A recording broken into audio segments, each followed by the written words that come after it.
On New Year's Day, 1945, Germany launched the largest single air operation it had mounted in over a year. More than 1,000 fighters crossed the lines at dawn. By noon, it was over. The airfield is Allied. The Luftwaffe destroyed it. The Luftwaffe that destroyed it never flew in strength again. The answer lies further back past the airfields and the burning aircraft, and the dead pilots, back to what the Luftwaffe had already become before a single engine turned over on January 1st. In 1944, Germany produced nearly 25,000 fighter aircraft, its highest output of the entire war. Nearly 13,000 Bf-109s, more than 7,500 FW-190s. The factories are running, the assembly lines are moving. On paper, the Luftwaffe is a production miracle. In the air, it is losing control of its own sky. The contradiction is not complicated. Germany is producing aircraft faster than it can produce the pilots to fly them competently, and the pilots it does produce have nowhere safe to train. By late 1944, Allied air dominance has eliminated every viable training corridor in Western Germany. To train a new pilot is to expose him to death before he is ready to face it. Inexperienced pilots graduate into combat and are consumed almost immediately, which puts more pressure on the training system, which produces more unprepared replacements, which accelerates the losses. A machine eating itself. The December 1944 numbers are not statistics. They are the sound of that machine coming apart. 500 pilots dead or missing. 194 wounded. 316 of those dead or missing came in the last 9 days of the year alone. 3. Gruppe of Jagdgeschwader. 54, JG-54, loses 30 aircraft in a single day on December the 29th. JG-26 loses a dozen of its new FW-190D9S in 3 days. The units are crumbling under the weight of their own attrition before the new year has even begun. What happens on January 1st, 1945, is not a gamble made from strength. It is a desperation play made by a force whose foundations are already gone. The man who understood this better than anyone is not the man who plans the operation. He is the man who is removed to make room for it. His name is Adolf Galland, 32 years old, General der Jagdflieger, General of Fighters. Since late 1941. Slicked back dark hair, a mustache, a nose broken somewhere along the way and set slightly wrong. A cigar almost always present. The Knight's Cross with oak leaves, swords and diamonds at his throat. He is combative, fluent in contempt for paper command, and constitutionally incapable of telling a superior what they want to hear. A quality that has kept him alive in a cockpit and that will, in a matter of weeks, cost him his command. Galland has an idea. He calls it the Großer Schlag, the great blow. 2,000 fighters, concentrated beyond the range of American escort aircraft, thrown against a single 8th Air Force bombing raid in overwhelming force. 400, perhaps 500 bombers destroyed in a single engagement. A blow severe enough to stand the Americans down, long enough for Germany to breathe. He spends months building the reserve to make it happen. By mid-December 1944, he has assembled 3,000 operational fighters, withheld from the daily attrition, held back for one decisive strike. Then Reichsmarshal Hermann Göring arrives. Göring is absorbing the weight of Hitler's displeasure, and he has decided to pass it along. In front of his officers, he tears Galland's medals from his uniform. American Mustangs, he rages, are practically doing training flights over Bavaria. He blames the pilots. He blames Galland. The reserve Galland has spent months protecting is handed to a 30-year-old general major named Dietrich Peltz, the youngest general in the Wehrmacht, a man who has flown 320 combat missions and earned every one of his decorations. Every one of those missions is in a bomber. Peltz had trained on Ju-87 Stukas over Poland and France, converted to Ju-88s, built his career as a ground attack and dive bombing specialist. His combat instincts had been formed in Stuka cockpits, not in the knife fights of Western Front air superiority. He is not incompetent. He's precisely the wrong man for precisely the wrong job. Selected not for fitness, but for loyalty. Obsequious where Galland had been obstreperous. Willing to execute Goering's vision rather than argue against it. His plan is not irrational. Rather than the grosser Schlag, he proposes a single massive blow against Allied tactical airfields. Destroy aircraft on the ground, avoid the increasingly unequal pilot-to-pilot combat that is bleeding the Luftwaffe dry. Conserve scarce fuel by attacking fixed targets rather than chasing bomber formations across the sky. The logic holds together on paper. The man who understood the fighter war has been removed. The man now commanding it thinks like a dive bomber pilot. Galland will watch what comes next from the margins. The planning begins on December 5th at Flammersfeld. On December 14th, Peltz formally initiates. On December 15th, the Jagdgeschwader Commodore gather to work the details. The operation is originally scheduled for December 16th, the same day the Ardennes ground offensive begins, then delayed by weather, and by weather again, until January 1st, the first clear day. Those 2 weeks of waiting cost the Luftwaffe more than 600 aircraft and nearly 350 pilots before a single plane lifts off for Bodenplatte. The Ardennes offensive it is designed to support has already stalled before the first clear flying day arrives. By the time Goering's coded signal goes out on the night of December 31st, the breakthrough Bodenplatte is meant to restore has already come to nothing. The operation launches in service of a victory that no longer exists. The pilots are not told this. What the pilots are given is almost nothing. Goering's secrecy directive enforces absolute information control. The maps issued to air crews identify only Allied installations. No return flight paths, no geographic landmarks that could allow the Allies to backtrack German base locations if a map is captured. Most commanders are refused permission to brief their pilots until the final minutes before takeoff. When engines are already running, many pilots still believe they are flying a reconnaissance in force. They are content to follow their flight leaders. They trust that someone, somewhere above them, knows where they are going. The 267 heavy anti-aircraft batteries along the German front, the 277 medium and light batteries, the 100 Kriegsmarine batteries along the Dutch coast. Not one of those gunners has been told that the low-flying aircraft crossing the lines at dawn on January 1st will be German. When more than 1,000 Luftwaffe aircraft cross their own lines that morning, every gun position along their route will see exactly what it has been trained to see. Unannounced aircraft, coming in fast and low, and every gunner will do exactly what he has been trained to do. There is one final irony running beneath all of this. British signals intelligence, Ultra, has tracked the build-up. It has watched the Luftwaffe concentrate its aircraft at forward bases, recorded the movements, noted the massing of forces, and concluded that nothing significant is imminent. The most sophisticated intelligence apparatus in the war has the information and has misread it. The Germans are terrified of Allied penetration. Their secrecy is costing them a quarter of their own force before the mission begins, and the system that penetration was designed to prevent has watched the entire thing unfold and seen nothing actionable. On the night of December 31st, both sides are flying blind, for entirely opposite reasons.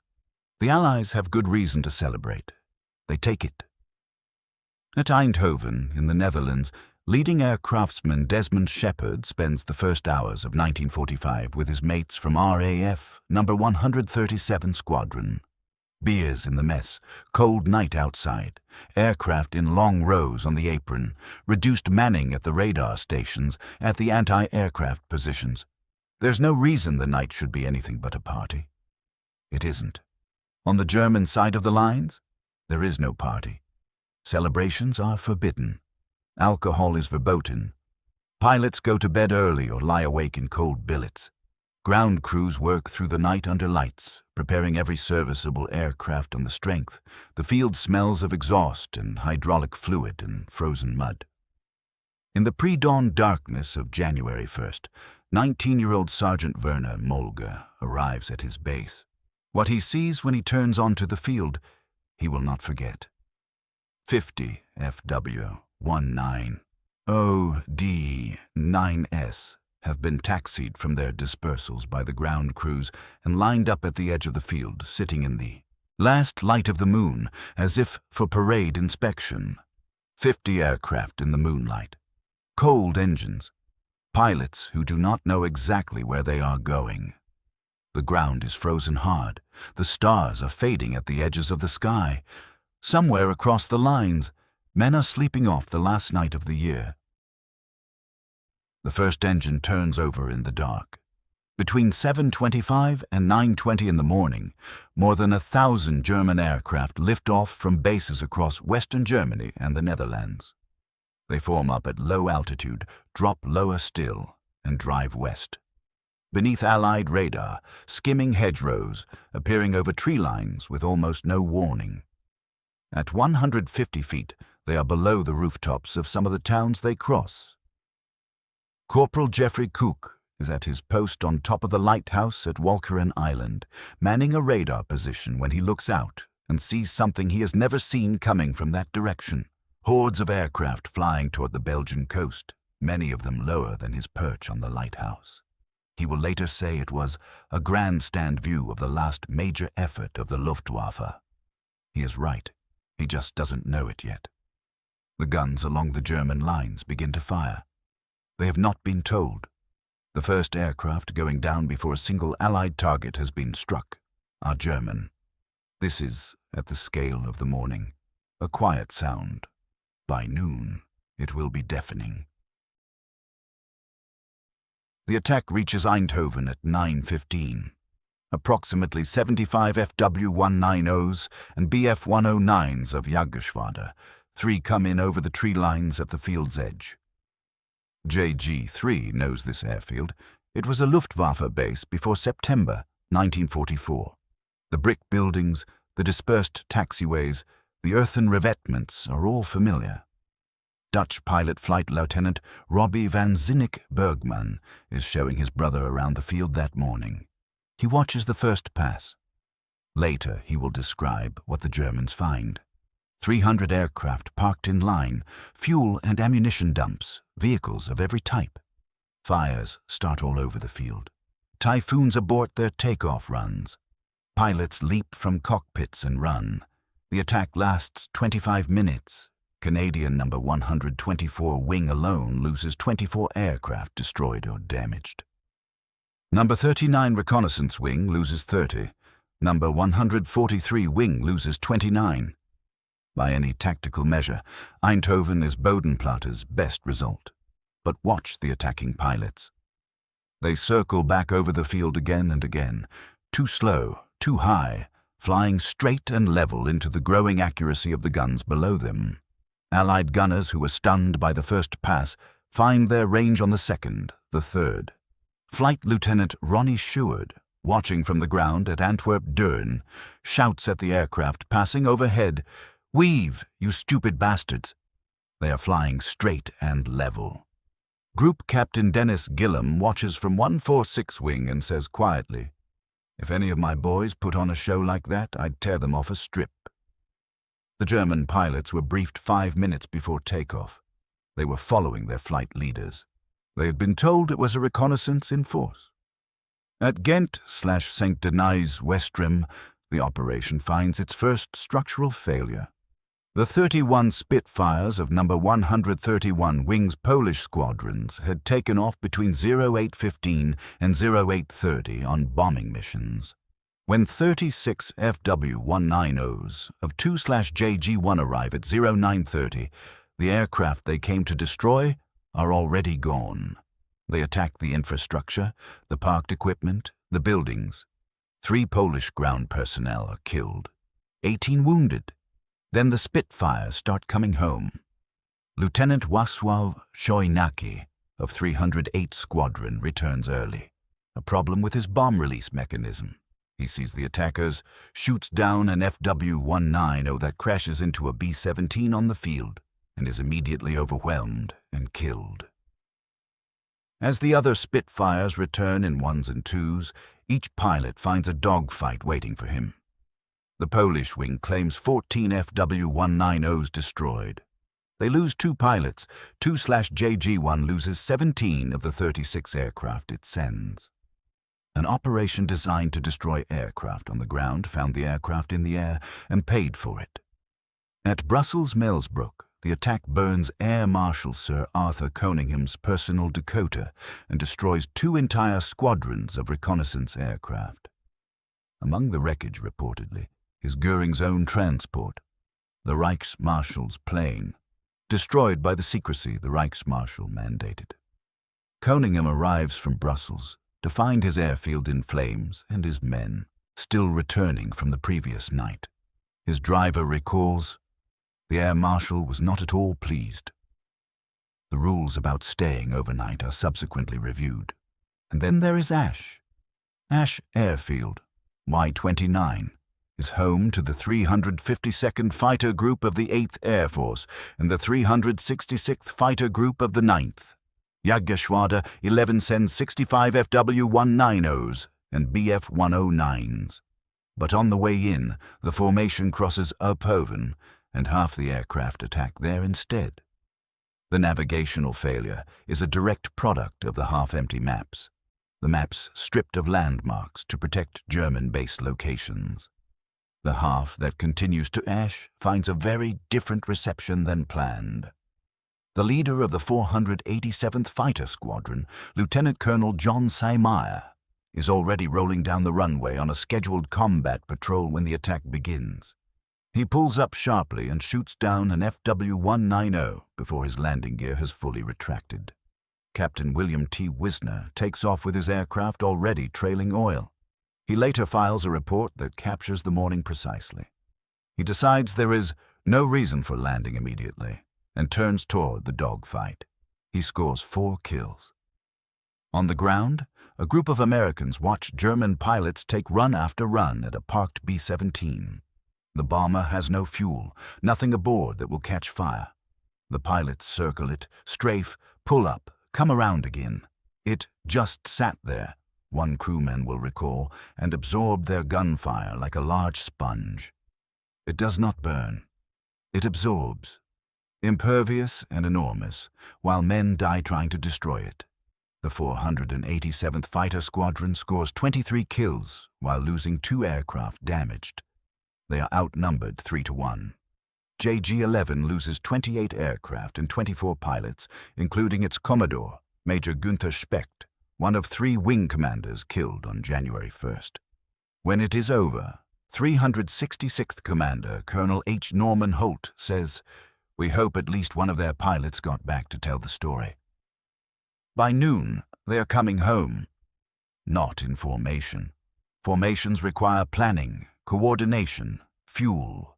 They come back in ones and twos, hugging the terrain, threading through the same lines they crossed that morning. The same gun positions that haven't been told. The anti-aircraft batteries have been shooting at unannounced low-flying aircraft all morning. They are still doing exactly what they were trained to do. Hitler's Luftwaffe adjutant Nikolaus von Below writes in his diary that evening, "Preparations for Operation Bodenplatte were kept strictly secret.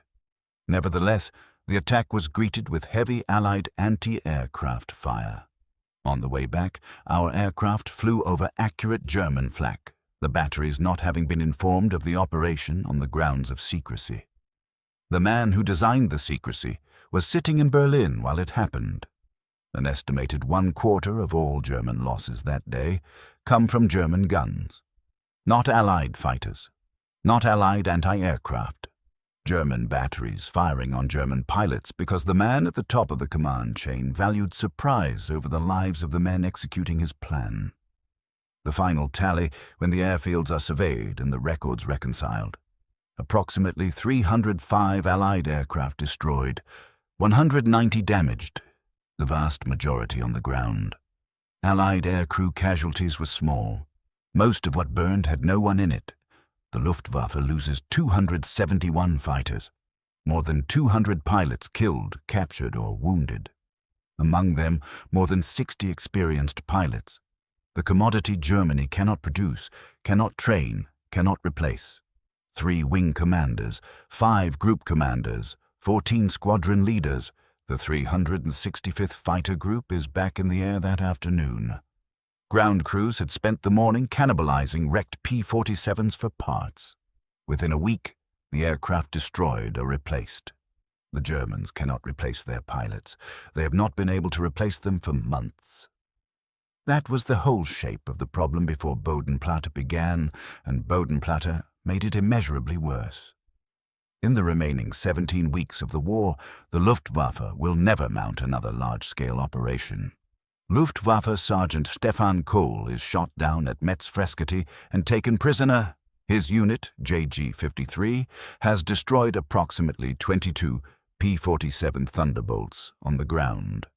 It has lost 30 of the 80 aircraft it committed. Kohl speaks fluent English. Under interrogation, he points out the window at the smoking Thunderbolts. He says, "What do you think of that?" A few days later, before Kohl is sent to his prisoner of war camp, a fleet of shiny new replacement P-47s arrives. They roll onto the field where the burned ones were parked. Same aircraft, same markings, same silhouettes. The same planes no longer exist. These are new ones, from factories that are still running, flown by pilots who are still trained, replacing losses that, for one side in this war, can simply be replaced. Kohl's interrogator turns to him. "That," Kohl says, "is what is beating us." In January 1945, in the weeks after Bodenplatte, Adolf Galland is formally dismissed as General der Jagdflieger. Goering had spoken of a court-martial. What Galland receives instead is a command. Jagdverband 44, a small elite unit of Me-262 jet fighters. He spends the last weeks of the war in a cockpit again, which was always where he wanted to be. He leads a unit of 12, flying the aircraft he had argued for since 1943. The aircraft that might have mattered years earlier in different numbers, now far too few and far too late. He's proved right at the precise moment when being proved right changes nothing. At the end, he attempts to surrender his unit to American forces. He described it himself. The Luftwaffe received its death blow at the Ardennes offensive. In unfamiliar conditions and with insufficient training and combat experience, our numerical strength had no effect. Operation Bodenplatte was the conclusion of this tragic chapter. On January 1st, 1945, at approximately 7:25 in the morning, the first aircraft lifts off from Gütersloh in the pre-dawn dark. Over the next 2 hours, more than 1,000 follow. They cross the lines at 150 feet in the low winter light, and they do real damage to real airfields, and somewhere in the moonlit dark before dawn, a 19-year-old sergeant named Molge looks at 50 aircraft lined up in the last light of the stars and believes he is standing at the threshold of something that matters. By noon, it is over. The operation fails to achieve air superiority, even temporarily. The ground offensive it was designed to support had already ended. The Allied aircraft it destroys are replaced within a week. The German pilots it kills are not.